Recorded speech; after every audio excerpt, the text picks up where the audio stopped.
Shalom, kebenaran hari ini tanggal 26 Agustus 2025 bertema Sambungan Hati. Dalam perikop tentang anak yang hilang, dikatakan bahwa beberapa hari kemudian anak bungsu itu menjual seluruh bagiannya itu, lalu pergi ke negeri yang jauh. Ada pesan di balik kalimat negeri yang jauh. Pesan lain terdapat dalam kalimat di sana ia memboroskan harta miliknya itu dengan hidup berfoya-foya.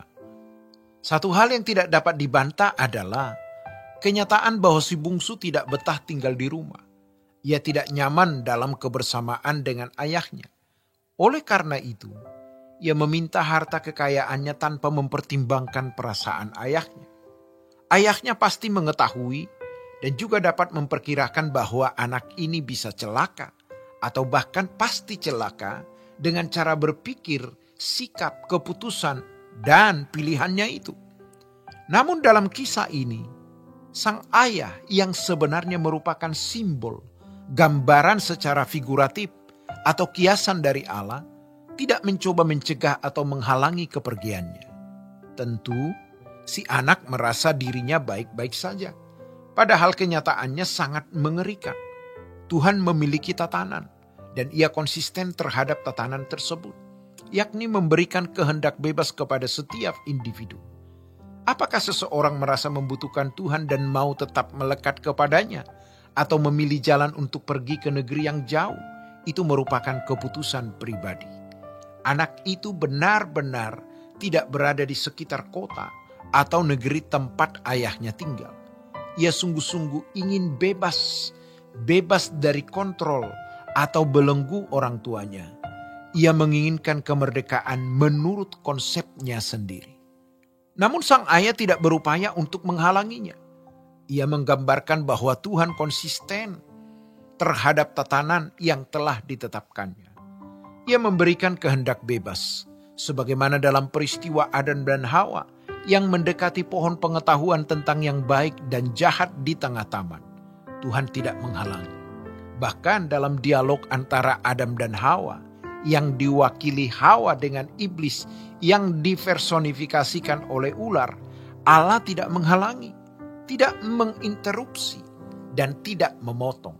Bukan tidak mungkin suatu hari nanti seseorang akan meratap dan berkata, "Mengapa engkau tidak mencegah aku, Tuhan?" Tuhan pasti akan menjawab, "Aku sudah memberi petunjuk dan melarang engkau." Masalahnya adalah, apakah hati kita condong kepada Tuhan atau tidak? Tuhan tidak memaksa. Tuhan menginginkan relasi kasih dengan mereka yang mau membuka diri untuk bercinta dengannya. Namun, jika kita menolak, Tuhan tidak akan memaksa. Dan hal ini sungguh mengerikan. Saudaraku, banyak orang merasa mereka baik-baik saja. Padahal mereka sebenarnya berada dalam bahaya besar. Si bungsu tidak betah di rumah karena ia tidak memiliki pertalian batin dengan ayahnya. Itulah masalahnya. Pertanyaan bagi kita, apakah kita berusaha membangun jembatan hubungan dengan Tuhan setiap hari?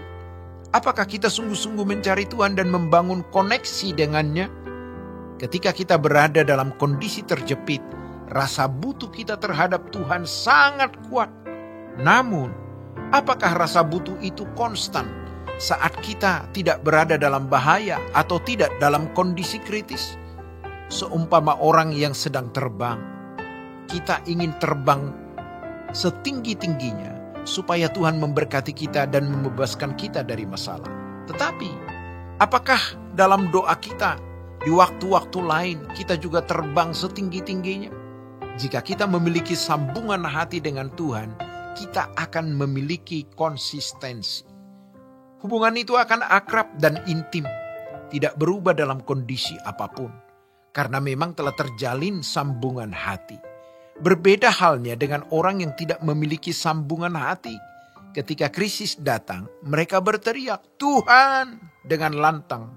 Namun bahkan mereka pun tidak yakin apakah Tuhan mendengarnya atau tidak. Jadi pada dasarnya, anak ini tidak betah di rumah karena tidak ada yang mengikat hatinya di sana. Ia menginginkan suasana lain, berharap bahwa dalam suasana itu ia akan menemukan kebahagiaan. Godaan semacam ini adalah godaan yang dihadapi oleh setiap orang Kristen.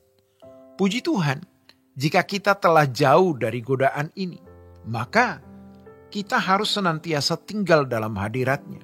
Namun, banyak orang yang tanpa disadari telah ditarik oleh iblis untuk merasa tidak betah di rumahnya sendiri. Demikianlah kebenaran hari ini. Tuhan Yesus memberkati. Sola Gracia.